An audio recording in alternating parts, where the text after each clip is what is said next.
હિન્દુ ધર્મમાં પરસોત્તમ માસ એટલે કે અધિક માસને અત્યંત પવિત્ર માનવામાં આવે છે, જે દર 3 વર્ષે આવે છે. આ પવિત્ર માસ દરમિયાન માંજલપુર સ્થિત વ્રજધામ આધ્યાત્મિક સંકુલ ખાતે તારીખ 17 મેથી 15 જૂન સુધી વિવિધ મનોરથોનું આયોજન કરવામાં આવ્યું છે. તે જ અંતર્ગત 20 મે બુધવારના રોજ પુષ્ટિ માર્ગીય હવેલી પરંપરા અનુસાર ભવ્ય દ્વાદશ નિકુંજ 56 ભોગ મનોરથ યોજાયો હતો, જેમાં 12 કલાત્મક ફૂલોના નિકુંજની અદ્ભુત સજાવટ કરવામાં આવી હતી અને શ્રી ઠાકોરજીને વિવિધ નિકુંજોમાં પધરાવની 56 પ્રકારના ભોગ અર્પણ કરવામાં આવ્યા હતા. આ સમગ્ર દર્શન વ્યવસ્થા ભક્તિ, આસ્થા અને આધ્યાત્મિકતાથી ઓતપ્રોત બની હતી. મોટી સંખ્યામાં ઉમટેલા વૈષ્ણવોએ શ્રી પ્રભુના દિવ્ય દર્શન સાથે પૂજ્ય ગોસ્વામી 1008 શ્રી વ્રજરાજકુમારજી મહારાજ શ્રીના આશીર્વાદ અને સાનિધ્યનો પણ લાભ લીધો હતો. હું Ashokbhai Shah, managing trustee, Vallabh youth organization Bharat. Vallabh youth organization વીવાયઓના સંસ્થાપક, વ્રજધામ આધ્યાત્મિક સંકુલના ગાદીપતિ, અનંત વિભૂષિત વલ્લભ કુળભૂષણ વૈષ્ણવાચાર્ય પૂજ્યપાદ ગોસ્વામી 108 શ્રી વ્રજરાજકુમારજી મહોદયશ્રીના શ્રી ચરણોમાં આપણા સૌના દંડવત પ્રણામ.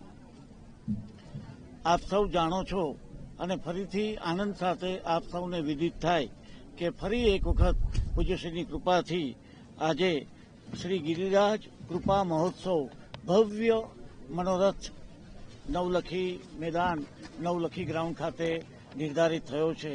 જેમાં મુખ્ય આકર્ષણો આપને કહું તો પહેલી વખત આજે ઇતિહાસમાં એક સાથે 1100 ગાયો પધારશે. બધી જ દેશી ગૌ 1100 પધારશે.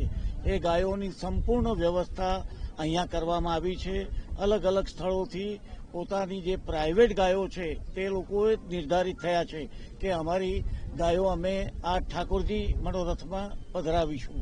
તો 1100 ગાયો અહીંયા 22 તારીખે પધારી જશે.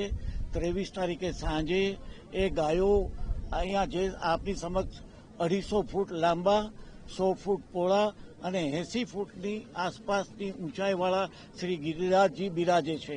એ ગિરિરાજજીમાં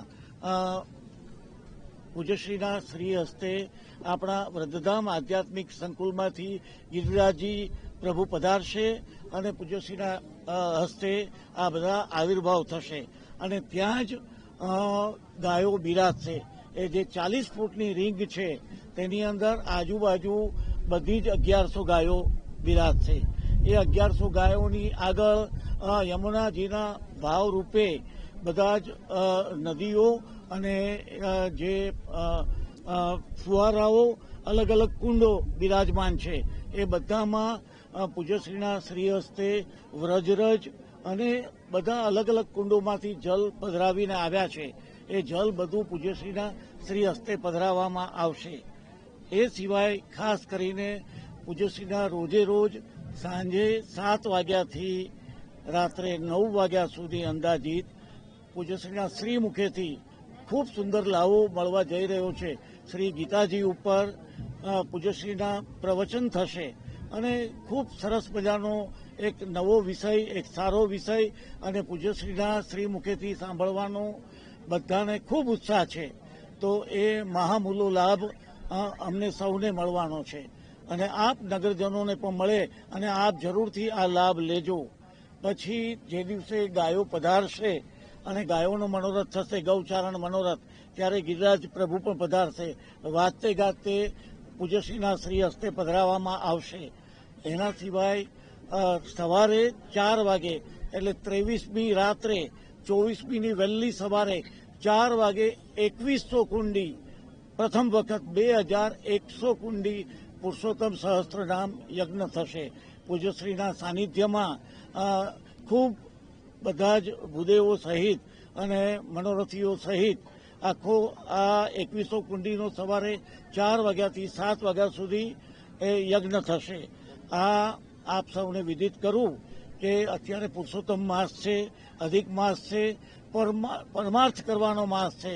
તો અનેક લાભ અમો વૈષ્ણવોને બધાને પૂજ્યશ્રીની કૃપાથી મળવા જઈ રહ્યા છે અને આ લાભ આ નગરવાસીઓને મળે એના માટે પૂરતી વ્યવસ્થા પૂજ્યશ્રીએ કરી છે.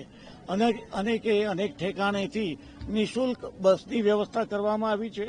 અહીંયા બધાના માટે નિઃશુલ્ક ભોજનની વ્યવસ્થા કરવામાં આવેલી છે.